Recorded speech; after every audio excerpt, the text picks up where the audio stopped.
This chapter is about percentages.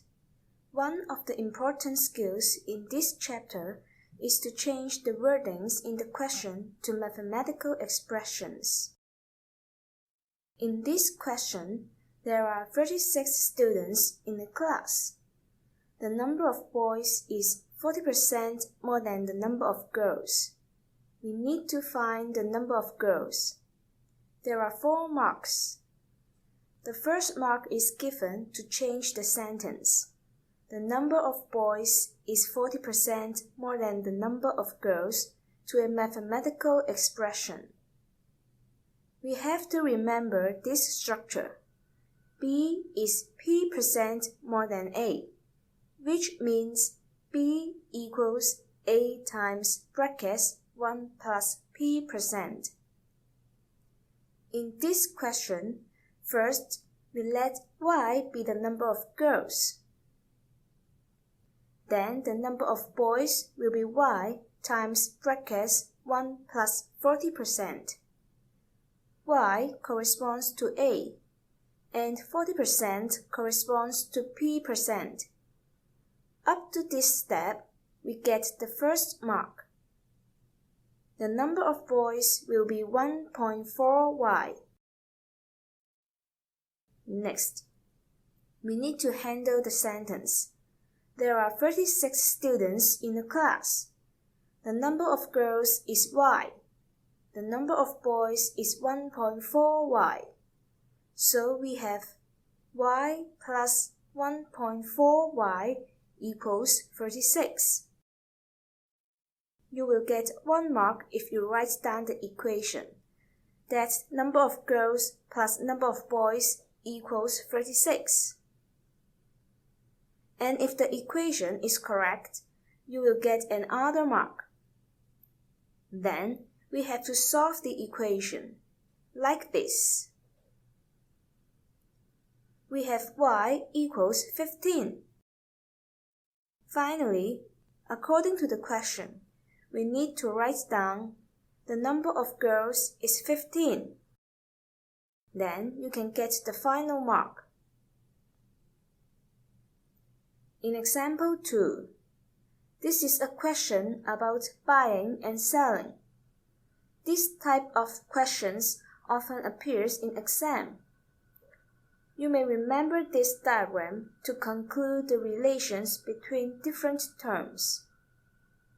C means cost price, M means market price, S means selling price, D means discount, P or L means profit or loss. The important part in this diagram is the blue circle, selling price. We can start from the cost price, after a profit or loss, to obtain the selling price, or we can start from market price, after a discount to obtain the selling price. Let's use this diagram to handle example 2. The cost price of a calculator is $240. The calculator is sold and the loss percent is 10%. Part A is asking for the selling price. That is the blue circle. Let's fill in the information on the diagram first. C is 240. L is 10%. And we need to find S. We have selling price equals 240 times brackets 1 minus 10%. Note that the loss corresponds to minus 10%. You will get 1 mark given for the correct expression.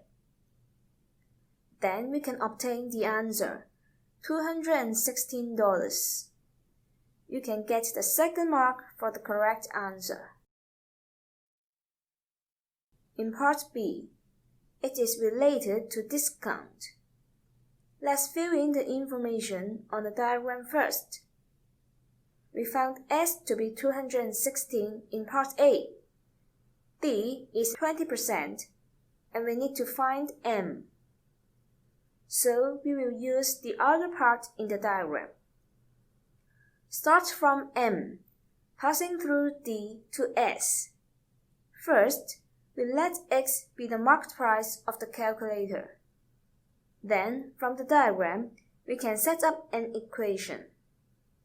X times brackets 1 minus 20% equals 216. Note that the discount corresponds to minus 20%. You will get 1 mark for this equation. Then we solve the equation. We obtain X equals 270. But we are not finding the value of X. We need to find the marked price of the calculator. So we need to write down the marked price of the calculator is $270. Then you can get the final mark for the correct answer. Example 3, which is similar to example 1. Let's review the formulae we used in example 1. The first one, B is P% more than A. We have B equals A times brackets 1 plus P%. On the other hand, look at the formula in red. B is P% less than A. We have B equals A times brackets 1 minus P%. Back to the question. Sandy is 20% shorter than Marco, while Marco is 20% taller than Jason. If Sandy is 120 cm tall, find the height of Jason. Since Sandy is 120 cm tall, we start from this information and a sentence. Sandy is 20% shorter than Marco. We first let X cm be the height of Marco. According to the red formula, we have 120 equals X times brackets 1 minus 20%. In the solution, the left-hand side and the right-hand side are just reversed. After solving the equation, we have X equals 150. That is, the height of Marco is 150 cm. Next, we will calculate the height of Jason. From the question, we know that Marco is 20% taller than Jason. Let Y cm be the height of Jason. According to the blue formula, we write 150 equals Y times brackets 1 plus 20%. After solving the equation, we have Y equals 125. That means the height of Jason is 125 cm. Therefore, the answer is B.